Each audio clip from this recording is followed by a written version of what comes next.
गिरवरो राजन त्रकूटायित वे श्रुतः क्षीरोदेनावृतः श्रीमान् योजनायुत में कृतः। एक त्रकूट नाम का पर्वत है जहां पर एक बहुत विशालकाय हाथी रहता है। उस हाथी के 100 पत्नियां हैं और 10,000 पुत्र हैं। और भक्तजनों सज्जनों सबको पता है कि हाथी को अगर सबसे ज्यादा कोई वस्तु प्रिय है तो वो है जल क्रीड़ा, जल में स्नान करना। तो उसी त्रकूट पर्वत पर एक बहुत सुंदर सरोवर है। आज हाथी अपने पूरे परिवार को साथ में लेकर के उस सरोवर में स्नान के लिए जाता है। सज्जनों, वह उस हाथी की कथा नहीं है, यह कथा हमारी और आपकी है। वह हाथी कोई और नहीं है, यह शरीर ही हाथी है। और हम क्या करते हैं? और यह सरोवर क्या है? यह जो संसार है यही सरोवर है। जिस प्रकार से हाथी उस सरोवर में जल क्रीड़ा कर रहा है, उसी प्रकार से हम संसार रूपी सरोवर में अपनी पत्नी, अपने पुत्रों और अपने परिवार के साथ में क्रीड़ा ही तो कर रहे हैं।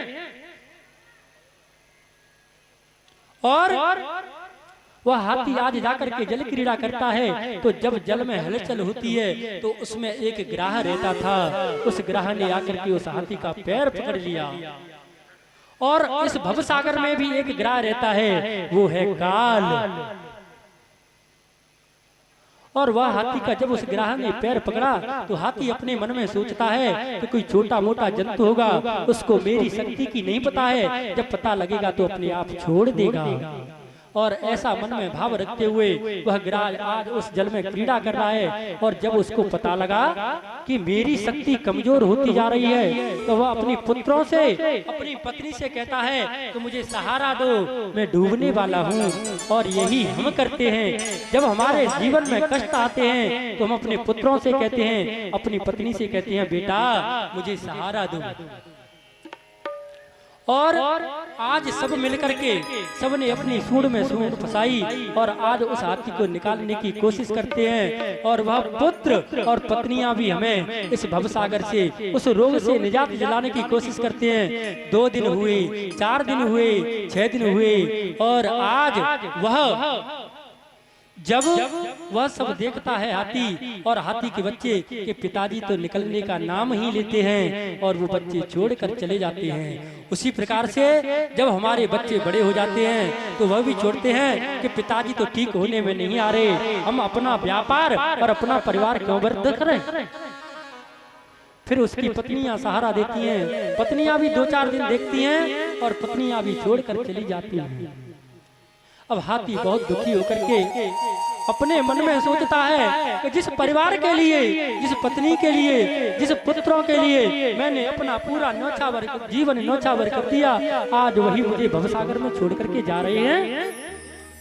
तो क्या जिसका कोई सहारा नहीं होता है उसका परमात्मा सहारा होता है।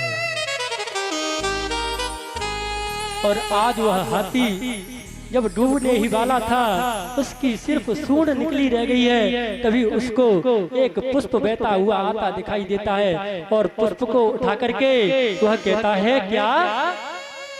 नमो भगवते तस्मै यत चिदात्मकं पुरुषादि बीजाय परेशाय विधि। आज उस आकाश में सभी देवता खड़े हुए हैं और अपने मन में विचार करते हैं। हाथी, दुर्गा मैया कहती है अगर हाथी को पूरा नाम नहीं आता है तो माता रानी ही कह दे। भगवान शंकर कहते हैं मेरा पूरा नाम नहीं ले सकता है तो केवल शिव कह दे। सभी देवता कहते हैं मेरा नाम तो ले, लेकिन हाथी क्या कहता है? नमो भगवते तस्मै एतत् चिदात्मक, जो इस सारे संसार को चलाने वाला है और जो इस सारे संसार को बनाने वाला है वो परमात्मा आकर के मेरी रक्षा करे। तो परमात्मा सोचते हैं कि जो किसी का नाम नहीं होता वो मेरा नाम होता है। और आज वह हाथी परमात्मा से किस प्रकार गुहार कर रहा है, प्रार्थना कर रहा है। हम भी 2 मिनट हाथ जोड़ के प्रार्थना करेंगे। हार गया मैं इस दुनिया से, अब तो मुझको थाम लो। कहा मुझे किसी श्याम भगत ने